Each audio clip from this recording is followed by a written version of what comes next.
ہمارے یہاں 37 degree 38 degree آ جائے تو ہا ہو کرتے ہیں، اور ہم باہر نکلنے کو پسند نہیں کرتے. وہاں 48 ڈگری میں بغیر چھت کے حجاج کرام حج کرتے رہے. اسی لیے عربوں کی سرزمین جو ہے نہایت گرم مانی گئی ہے. سرزمین پتھریلی اور زمین سوکھی، سبزہ نہیں اگاتی، بارش نہیں آتی، اوپر سے گرمی اتنی پھینکتا ہے سورج، چلچلاتی ہوئی دھوپ. اس فضا کا اثر طبیعت پر ہوتا ہے. آپ یہ سوچ رہے ہوں گے کہ یہ ویدر بتانے کی ضرورت آج کیا ہے؟ ضرورت ہے. موسم کے اعتبار سے انسانوں کی طبیعت میں فرق آتا ہے. جیسا موسم ہوتا ہے انسانوں کی طبیعت میں اثر پیدا ہوتا ہے. زمین کا بھی اثر ہوتا ہے، مٹی کا اثر ہوتا ہے، موسم کا اثر ہوتا ہے. عرب میں کثرت سے پہاڑیاں، سخت قسم کے پتھر، آج کی ہائی ٹیکنالوجی کے بڑے بڑے بلڈوزر لگ جاتے ہیں، مہینوں تک کھودتے ہیں تو تھوڑا بہت حصہ بھی کٹ نہیں پاتا.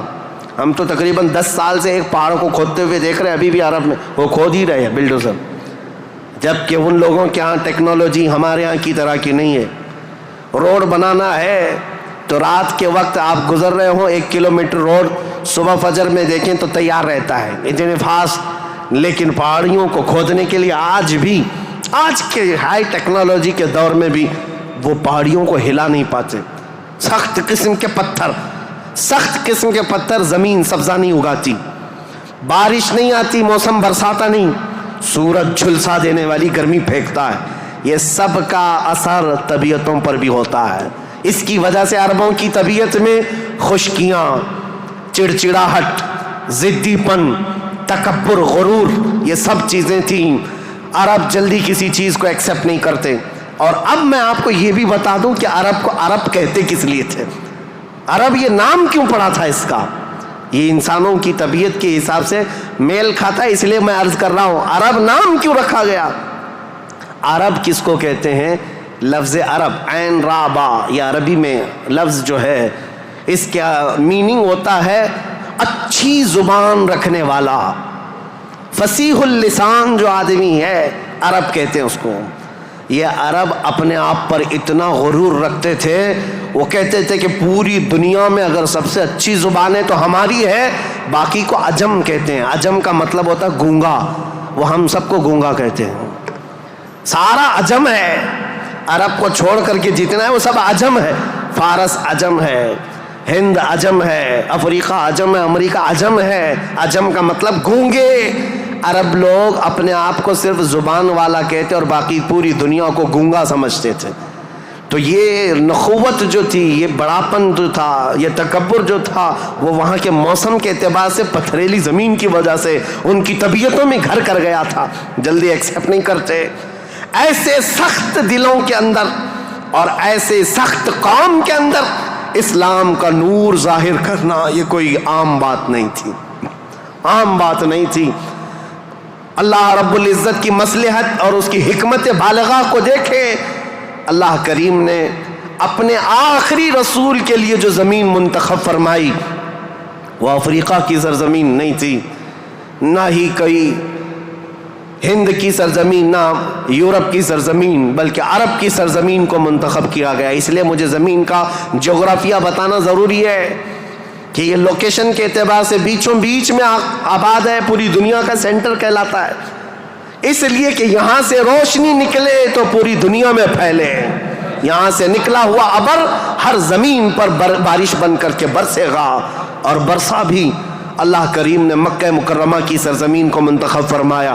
طبیعتیں کیسی تھی، اکھڑ مزاج لوگ تھے، ان کے درمیان میرے آقا کو پیدا کیا اللہ نے. اور رسول کریم صلی اللہ تعالیٰ علیہ وسلم جس دن پیدا ہوئے یہ بی بی آمنہ کا گھر تھا، اور رسول کریم صلی اللہ تعالیٰ علیہ وسلم یتیمی کی حالت میں پیدا ہوئے ہیں. باپ نہیں ہیں، ماں پرورش کرتی رہی.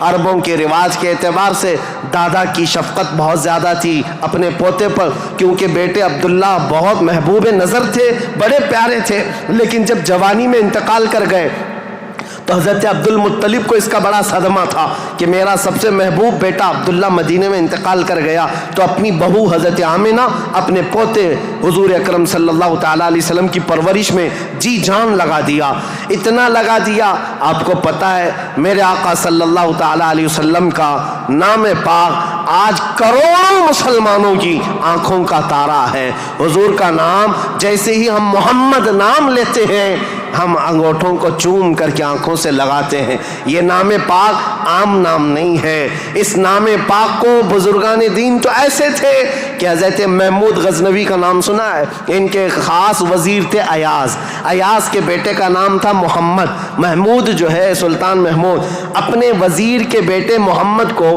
بہت پیار کرتے تھے۔ ایک دن جو ہے آپ ایاز کے بیٹے کو محمد کہہ کر نہیں بلا رہے ہیں بلکہ کہتے اے ابن ایاز، اے ایاز کے بیٹے ادھر آ جا۔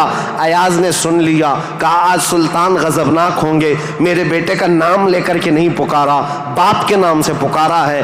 بعد میں حاضر ہو کر پوچھا سلطان میرے بیٹے سے کوئی خطا ہوئی، آپ خفا تو نہیں ہیں؟ اس کے نام سے نہ پکارتے ہوئے اس کو ابن ایاز کہہ کر پکارا۔ سلطان محمود نے کہا ایاز ایسی بات نہیں، خفا نہیں، بلکہ میں وضو کی حالت میں نہیں تھا اس لیے تیرے بیٹے کا نام محمد ہے، میں بغیر وضو کے کبھی اس کا نام بھی نہیں پکارتا۔